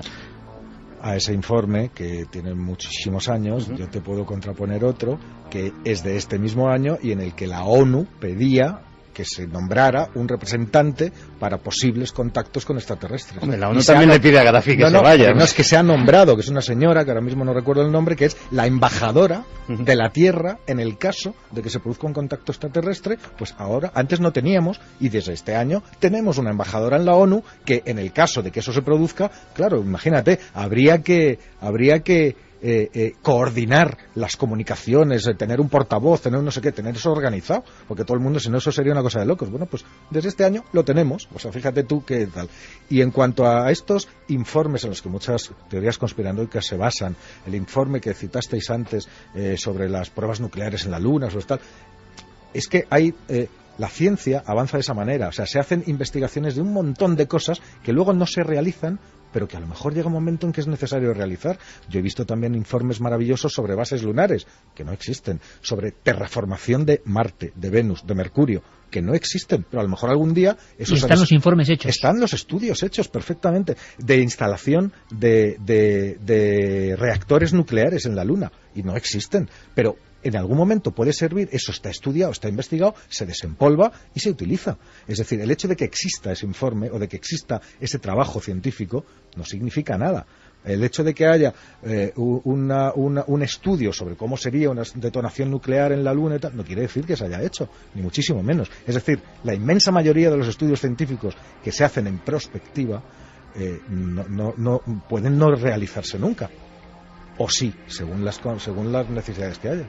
Pilar de Zaragoza nos dice: estimado equipo, ¿por qué no volvimos a la Luna, Estados Unidos y el resto del mundo? Con los amigos hemos hablado a veces de este tema y tenemos en mente varias opciones. Pruebas atómicas sobre la Luna.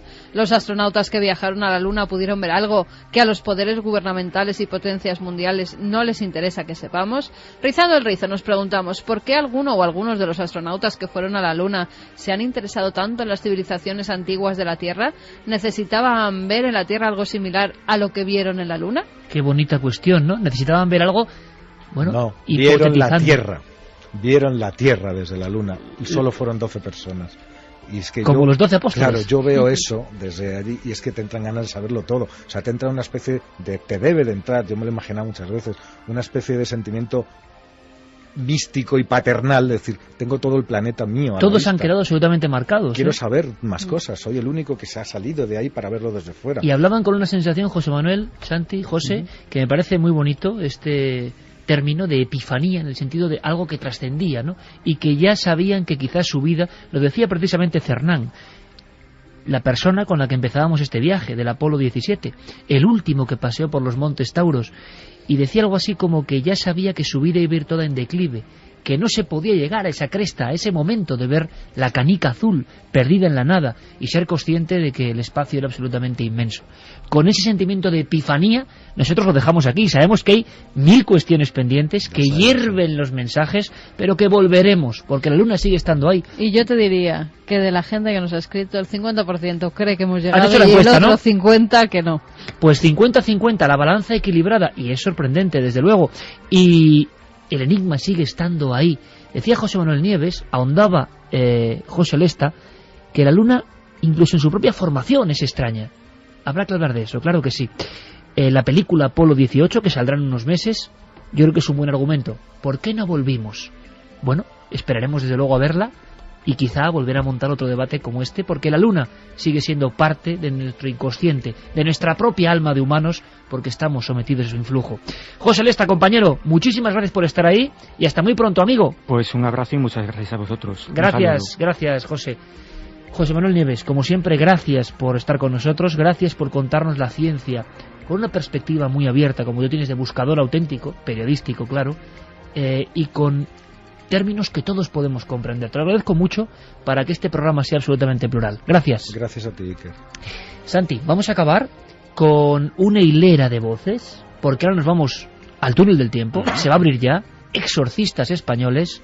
No han hablado muchas veces los exorcistas españoles, han sido casi siempre parcos. Y es más, no traemos a Pedro Súñer, exorcista de Barcelona, al que ya entrevistamos aquí, a José Donsión, Portela, del Corpiño, al Padre Fortea, no los más clásicos, al Padre Amor del Vaticano, no.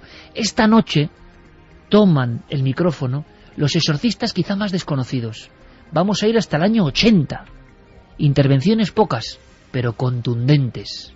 Terminamos Expediente Luna con Gopegui, con Francisco Anguita y con Miguel Gilarte, presidente de la Asociación Astronómica Española, hablándonos, según ellos, hipótesis oficial de que la economía ha tenido mucho que ver con esta larga espera en el regreso eterno a la Luna. El ir a la Luna cuesta muchísimo dinero y no tiene un retorno inmediato interesante. No se puede traer de la Luna nada porque es costosísimo. Se pueden hacer muchas cosas muy importantes a largo plazo de investigación. Pero ya sabe usted que la investigación pues no es el plato fuerte de los que gestionan el dinero. Yo creo que se trata de una cuestión económica, esencialmente. Claro que también habría que matizar, hemos vuelto a la Luna, pero no con tripulaciones humanas. Ocurre que las cosas que nos interesan de la Luna las están haciendo muy bien los robots. De manera que mientras se puede hacer con robots, pues no creo que se vuelva a la Luna. Los motivos de que no se regrese a la Luna desde el año 72 son dos. Primero, porque los americanos habían ganado la carrera de llevar el primer hombre a la Luna, con lo cual se perdió el interés. Segundo, porque era un coste incalculable de la misión, ¿no? Desde que se comenzó con las misiones Mercury. Pero es posible que costara cientos de miles de millones de dólares. En fin, un macroproyecto como jamás se había hecho y ni siquiera es comparable a los programas espaciales actuales. ¿Quieres conocer la respuesta? Milenio 3 en la SER.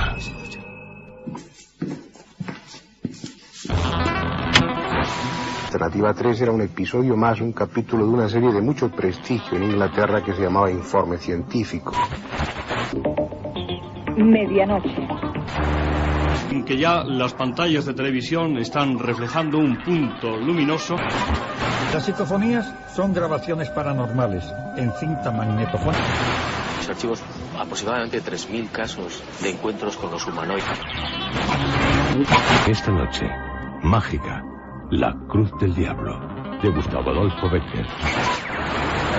El metal se está fundiendo y dice que pronto se convertirá en algo así como plástico. Concretamente esta cuchara que tengo en la mano es nueva totalmente. El túnel del tiempo.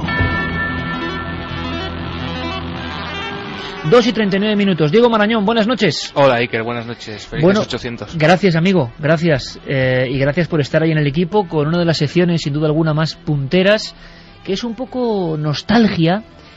Carmen, yo sé que esta te va especialmente a gustar, porque hay muchos exorcistas, yo algunos nunca los había escuchado, jamás. Bueno, es que hay algunos que ya sabes que es muy difícil que los exorcistas hablen.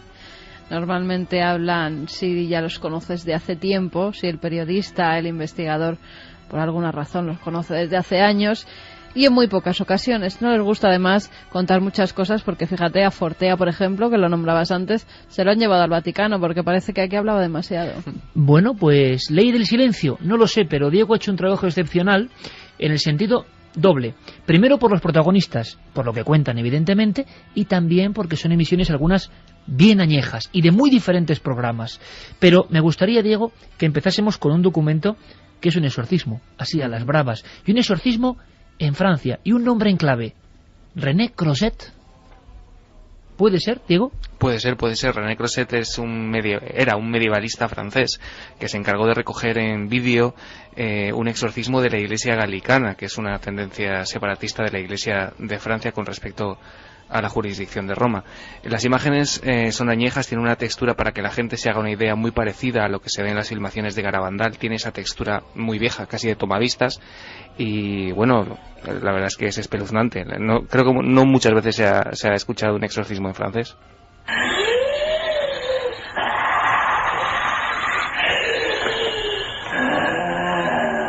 Satan, va-t'en. Que Jésus-Christ, du Dieu vivant, nous défend par le signe de cette croix sacrée au nom du Père, du Fils et du Saint-Esprit. Brûlez! Et la croix, brûlez, voici la croix! Le bois de la croix est sainte! Fuyez, ennemis!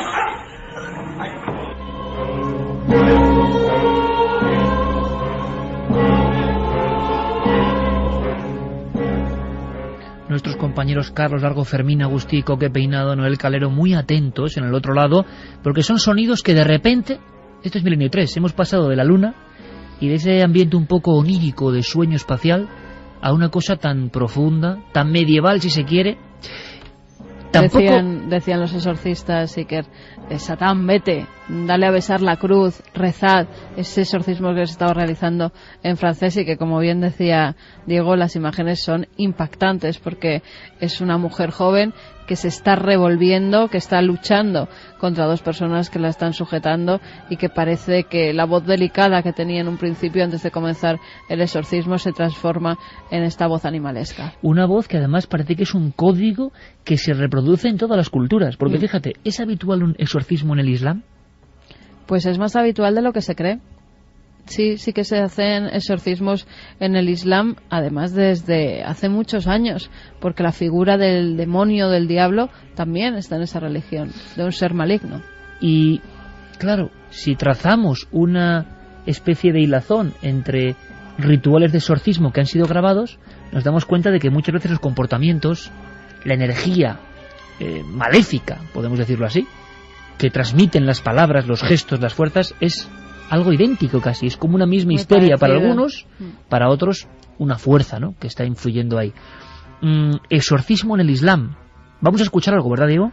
Sí, como decía Carmen, el rito del exorcismo en el Islam es bastante más usual de lo que se cree. Lo que pasa es que en vez de recitar fragmentos del ritual romano, lo que se recita son suras, ¿no?, del Corán. En el Islam contra lo que se lucha es contra los llamados genios, que son una parte del mundo invisible que pueden llegar a poseer a las personas, y también tenemos ese documento. O sea que los jinnas y los dijin, de los malignos, que tantos hemos escuchado hablar en diferentes puntos de los países islámicos, tienen la facultad de meterse en las personas, y también los, vamos a decirlo así, sacerdotes islámicos pueden, de alguna manera, arrancar ese demonio del cuerpo. ¿Hay alguna diferencia, tú has notado alguna diferencia importante, Carmen, entre la práctica en el Islam, aparte de lo que ha comentado Diego, ¿no?, del instrumento inicial, en las formas, en lo que se ve? Prácticamente es lo mismo. Prácticamente es lo mismo. Da igual la religión. Los movimientos, los espasmos de los supuestos endemoniados son exactamente iguales. ¿Y no hay una clave? Incluso las frases que dicen esos supuestos endemoniados al luchar contra la persona que quiere sacar ese mal de su cuerpo. Porque la palabra no se escucha de muchos exorcismos, la en árabe surge constantemente. ¿De dónde viene este documento, Diego? Pues este documento viene de un documental que circula por internet, que recopila varias imágenes de distintas religiones, como el Islam, como el hinduismo, como esto, ¿no?, como el Islam, y de ahí lo hemos sacado. Vamos a escucharlo. Vamos allá. Kamu yang selalu perhatikan. Jangan keluarkan dari badannya. Perhatikan, Jangan keluarkan dari badannya. Perhatikan. Perhatikan. Enggak. Oke, kalau kamu udah memperhatikan, maka akan saya bacakan Al-Quran depan kamu supaya kamu tersisa. A'udzu billahi minasy syaithanir rajim. Pegang lagi pegang. Bismillahirrahmanirrahim. Kalau kamu keluar, kamu zalim. Nah, aku tidak mau keluar. Tidak mau. Aku mau keluar. Tidak. Kamu keluar. Kamu pukul. Keluar. Mau keluar.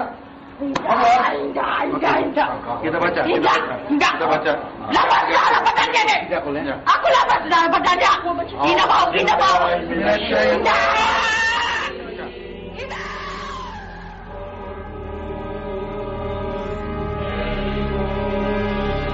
al final el exorcismo, que parece que trasciende las propias religiones, se convierte en un acto de fe, de histeria, de presencia del misterio. Yo creo que es un lujo contar con la voz que viene a continuación, porque tanto hemos hablado de este personaje, el padre Solá, Diego. Sí, el padre Francisco de Paula Solá y Carrió, que era su nombre completo. Era un jesuita, doctor en filosofía y teología, profesor en facultades teológicas, era bibliotecario además, un erudito, socio fundador de distintas sociedades mariológicas en España, y fue el exorcista oficial de la diócesis de Barcelona durante bastantes años. Dio el relevo después a Pedro Suñer. Lo que vamos a escuchar, en primer lugar, es el relato del propio padre Solá, del exorcismo quizá más famoso de todos los que practicó, de los que fue testigo. Además, la primera vez que lo contó fue aquí en la cadena SER, en el programa de Sebastián Darbó, La Otra Dimensión, en 1975. Este audio que vamos a escuchar está rescatado de La Barca de Caronte, que era un programa que se emitía en Radio Avui. Este corte es del 91, y nos cuenta, bueno, que en Zaragoza él fue testigo en un colegio de religiosas como una niña huérfana de 12 años tenía un comportamiento extraño, y cuando le aplicó agua bendita en la entrada de una iglesia ocurrió lo siguiente. Bueno, pues esto es, Diego, un auténtico fragmento de la historia. Seguramente el exorcismo ocurrido en España más famoso. Estamos hablando de la posguerra, si no recuerdo mal, Zaragoza, una niña que tiene, Carmen, unos comportamientos anómalos antes del proceso del exorcismo, tanto como para que el padre Solá, asustado, es que la escena es de cine, se la lleve a una estancia concreta de la iglesia del colegio y ahí se produzca algo que parece de cine. Una niña que parece que ya en la clase donde estaba las niñas no se querían acercar a ella, las demás compañeras, parecía que su pupitre se movía, incluso que había salido lanzado varias veces a través del aula, incluso llega a impactar contra la pizarra en una de las ocasiones. Años 40, o sea... Ella caía en extraños éxtasis en medio de la clase, empezaba a revolcarse, pero luego todo esto tendría una explicación. Vamos a escuchar al sacerdote y vamos a ver después, si queréis, por qué se producían o por qué decían los sacerdotes que podía esta chica estar endemoniada. Bueno, pues documento que nos rescata en el túnel del tiempo Diego Marañón, año 91, Radio Avui, una radio regional, padre Solá y la historia de esa niña de Zaragoza. Padre Solá, y es cierto que en ese caso que usted ha contado varias veces de aquella chica que estaba poseída, cuando le roció con agua bendita, surgió, pues, se produjo una levitación. Sí, eso es cierto. Ahora, esto, si la levitación es nada más una simple levitación, se puede explicar psicológicamente, eso sí. Ahora, el proceso común fue el de levantarse, y más que levantarse, fue echarse y saltar por encima de los bancos, un espacio de unos 15 o 16 metros, sin rozar, a cosa de un palmo o palmo y medio sobre los bancos, como quien se tira a una piscina. Eso ya no se explica tan sencillamente, pero en fin, aquí yo no me hago fuerte. En esa cuestión, que es meramente mecánica, no me hago fuerte. Pues todos, como siendo muy conscientes de lo histórico que es esto, escuchamos con mucha atención al padre Solá, parte de la historia de los exorcistas españoles, quizá el primero en España. Yo no sé si poner la mano en el fuego, pero creo que el primero que de alguna forma concede una entrevista en el año 75 a la cadena SER, programa Otra Dimensión, Sebastián Darbó, y de alguna forma también habla del exorcismo desde el punto de vista de la iglesia oficial. Creo que era un paso de gigante, y esa historia tiene un final.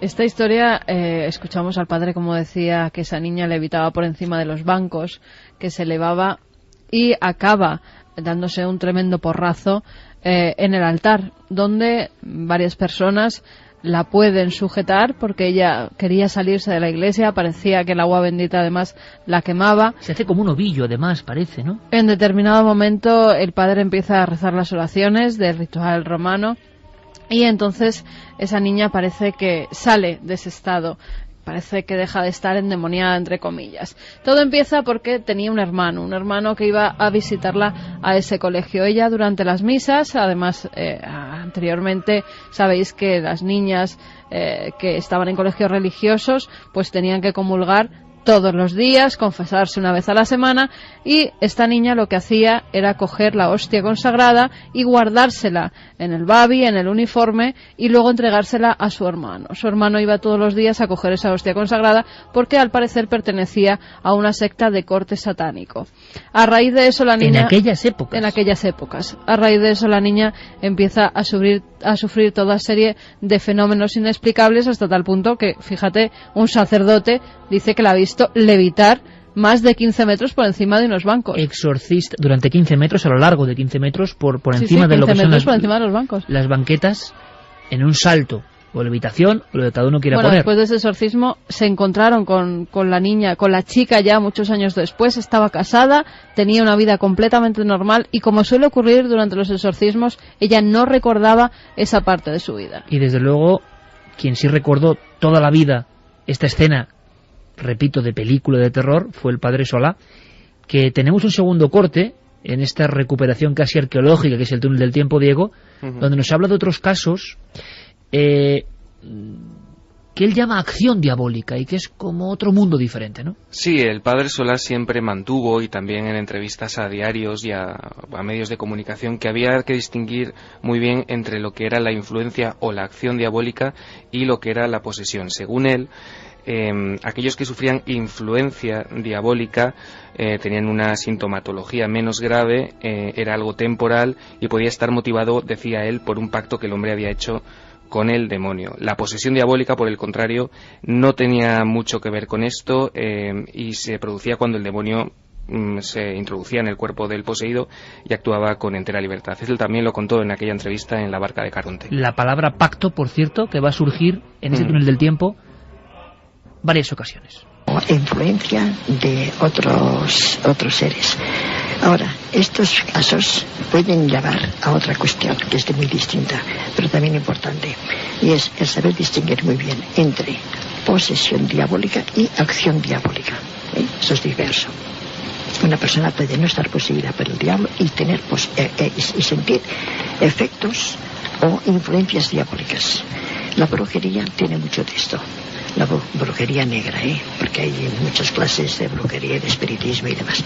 Si hablamos del espiritismo, allí puede haber, y hay sin duda, mucha influencia diabólica.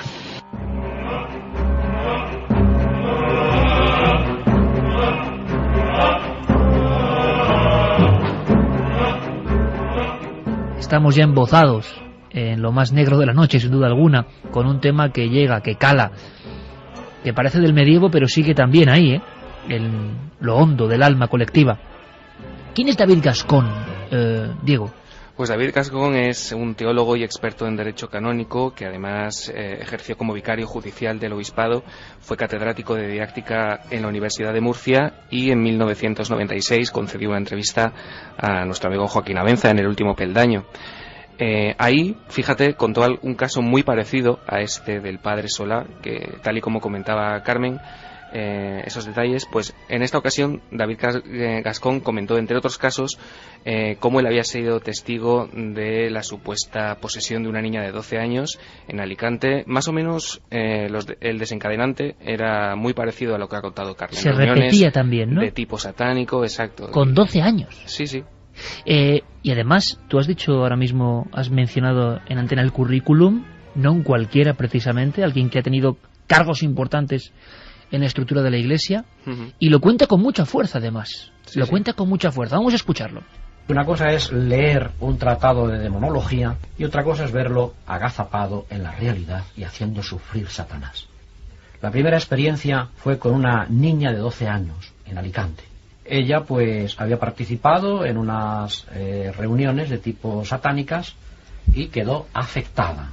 Una niña que era muy delgada, que tenía una vocecita muy dulce, que casi con mi dedo meñique pues yo la podía echar abajo, pero que quedó tan afectada en aquella reunión satánica que entonces cambió su voz, tenía una lengua gutural tenía una fuerza con 12 años que su hermano de 20 no la podía sujetar. Yo llevaba en un viril la Eucaristía y ella detectaba la presencia de Jesús sacramentado cuando yo intentaba acercarle el sacramento. Ha sido la ocasión primera, pero al mismo tiempo yo diría de las más fuertes que he experimentado con Satanás.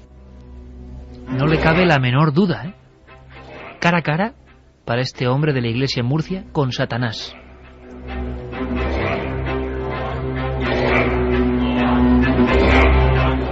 Diego, incluso hay otra, vamos a decirlo así, terminología, incluso área de investigación de los exorcistas que nos interesa, que es cuando se encuentran en casas con fenómenos que llamaríamos paranormales, pero que interpretan desde el punto de vista de la religión.